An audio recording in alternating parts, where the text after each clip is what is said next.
Hi, my name is April. Thanks for coming to visit my channel. Today I'm going to guide us through just a quick 10-minute yoga flow stretch routine.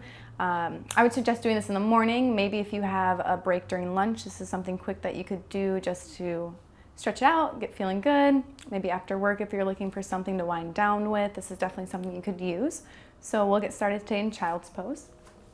So in Child's Pose, you'll have both knees at the edges of the mat, and then just spider crawl the hands up towards the front of the mat.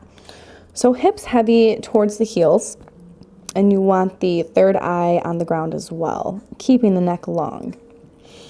Shoulders heavy here, just focus on your own breathing. Keep crawling those fingers towards the front of the mat, and just focus on your own breathing here. So big inhales to lengthen the spine, and as you exhale, maybe we can bring our chest a little bit closer towards the mat. Now the hips definitely never have to touch the heels, and the chest never have to touch the mat. Those are simply just grounding points of where they, or the directions that they're going.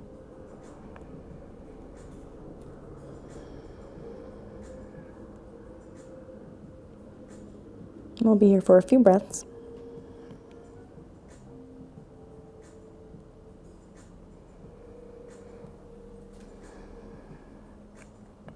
And from here, begin to spider crawl both hands towards the right side of the mat. So eventually the left palm will go over the right wrist. Work on keeping the right hip and that left hip grounded down as you extend up and long towards the right side, feeling a nice side body stretch all the way through the left side.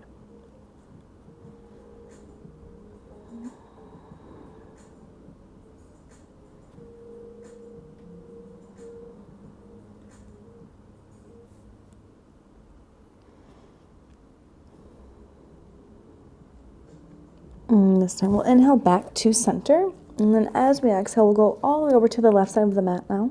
So that right palm will be on top of the left wrist, and we'll work on grounding down that right hip as we extend that side body out long.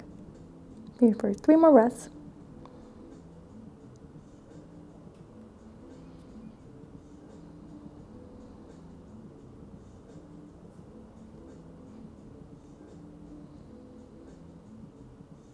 Inhaling back to center here. Begin to come over towards the front of your mat, so you'll bring the knees back in close under the hips. And you're simply going to crawl the hands towards the top of the mat, finding what we call puppy pose. So this is a really good shoulder opener, chest opener. Toes can be tucked or they can be on the mat flat. Now again, another goal of this pose, or guidance you could say, would be keeping the chest up and over, melting onto the mat. Now it definitely doesn't have to reach the mat here. Neck and gaze out long, chin to the mat as well.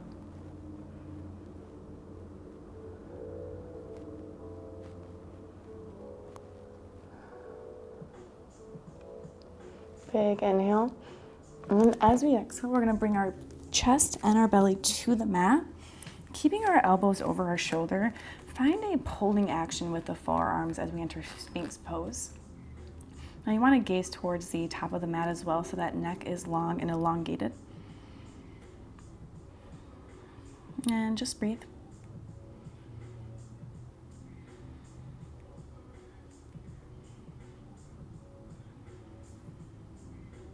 One more breath here. And exhale. And from Sphinx Pose, you want to keep your hands where they are and simply just begin to lift the elbows up, finding seal. So you'll continue to push away at the mat with both hands. If this is ever too much, or if you have any pain in your lower back, just stay with the elbows on the mat. Extend the legs out long, feet towards the corners of the mat, and keep that neck nice and long as well.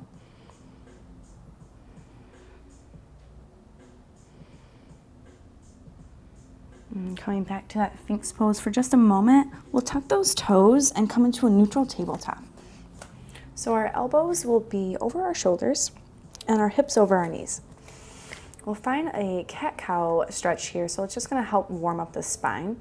So as you inhale, all you're gonna do is drop the belly and shift the gaze towards the sky.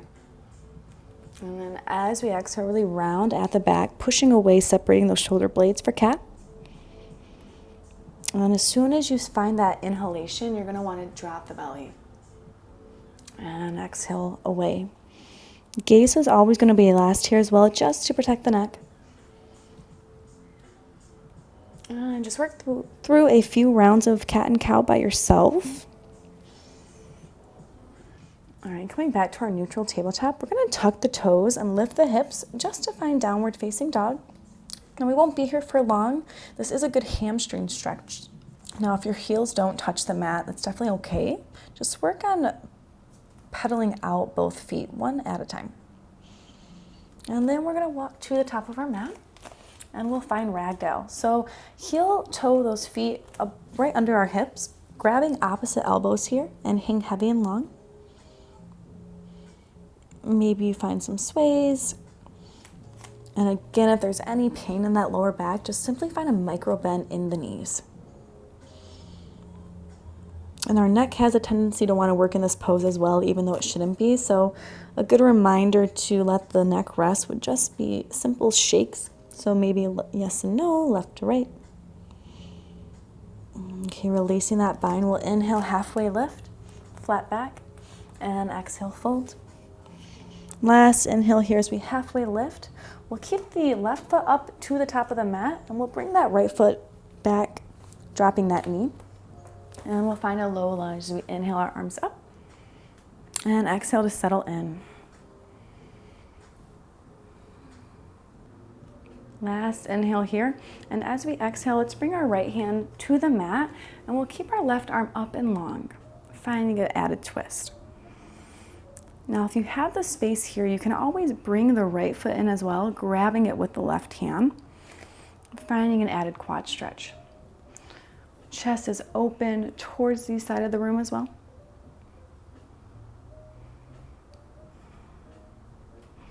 Maybe you drop down to your forearms here, again, if that space is available to you, or you can always work on getting your forearm to the mat by just crawling the hand out a little bit further.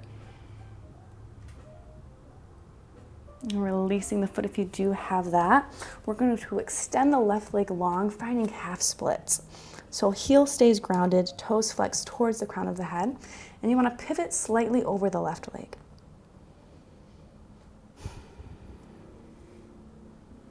And we'll inhale back into that front knee. We'll tuck the back toes, finding downward facing dog just to transition here.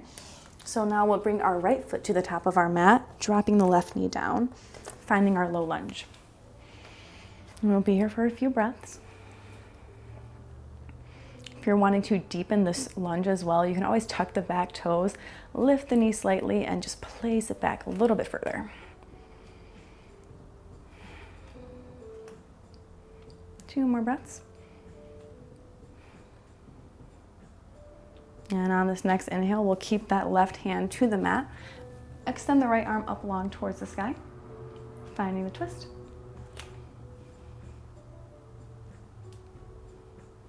And again, bringing that left foot to meet the right hand if you did so on the other side. And we want to work on keeping your chest open towards the sky, so you don't want to dip in here. Gaze up, chest up. And finding any variation with the arm as well. And releasing that foot if you do have it. We'll extend that front leg long, finding half splits. And then tucking those back toes, lifting the hips to downward facing dog. And then we'll place our knees to the mat here as well and find a seated position, legs out long. So let's inhale those arms up, and as we exhale, we'll fold forward over the thighs. Keeping the spine long here as well, so make sure we're not hunching the back in.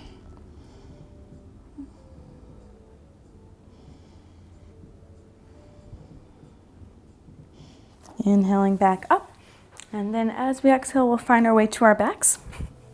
Bringing the knees into the chest, finding a gentle squeeze, And then as we exhale, let's drop the knees over to the right side of the room, gaze towards the left. Arms out to a T. If you're wanting assistance in the stretch as well, you can bring the right hand to the left thigh.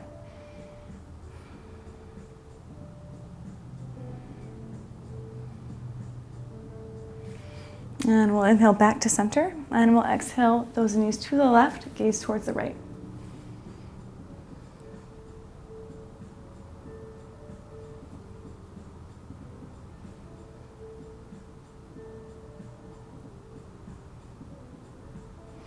And we'll inhale those legs back to center.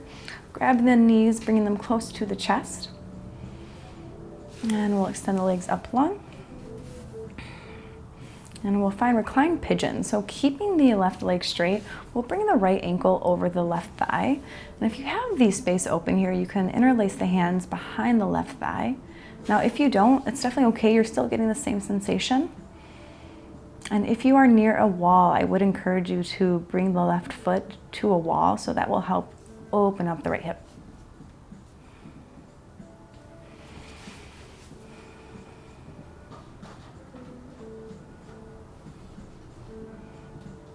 And extending those legs up long towards the sky, and we'll switch sides here. So crossing the left ankle over the right thigh and going through those variations with the hand again.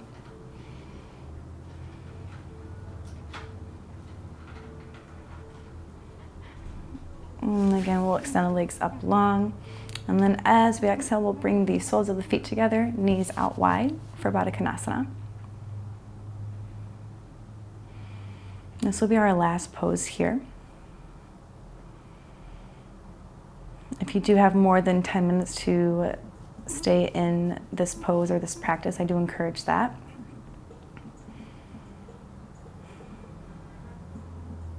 But if not, you can begin to just waken up the body again by finding gentle movements, maybe wiggling the fingers and the toes, bringing the knees up together, finding windshield wiper movements. And eventually we'll just roll our way up to a seat, coming back to center.